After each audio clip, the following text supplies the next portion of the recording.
चाणक्य नीति में ऐसी 7 बातें बताई गई हैं जिनकी मदद से आप समझ सकते हैं कि क्या आप बुद्धिमान हैं या फिर आप खुद भी बुद्धिमान बन सकते हैं। तो आइए आचार्य चाणक्य से जानते हैं बुद्धिमान लोगों की 7 पहचान।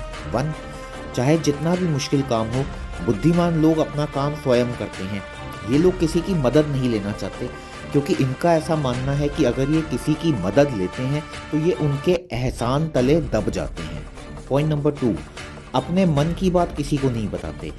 ये ऐसा समझते हैं कि ज़्यादातर बातों को लाइफ में सीक्रेट रखना चाहिए।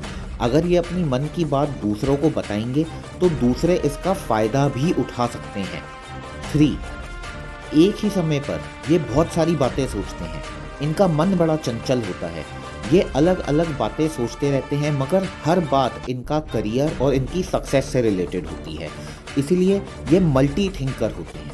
4, देर रात तक काम कर सकते हैं। तो इनकी कैपेबिलिटी है कि अगर इनके पास काम है तो ये देर रात तक पूरी रात बैठकर भी काम करने की कैपेबिलिटी रखते हैं। बहुत ही मेहनती और बहुत ही हार्ड वर्किंग होते हैं।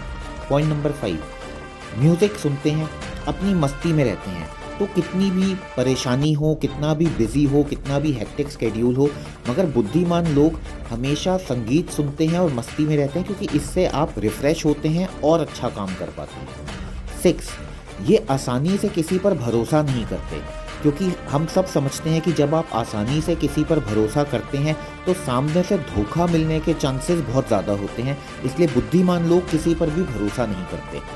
7, दूसरे के लिए सहानुभूति रखते हैं, एक एम्पैथी फैक्टर दूसरे की तरफ रखते हैं, अपनी अप्रोच में बहुत पोलाइट होते हैं और दूसरे की परेशानी समझकर उसको सपोर्ट करने में बिलीव करते हैं।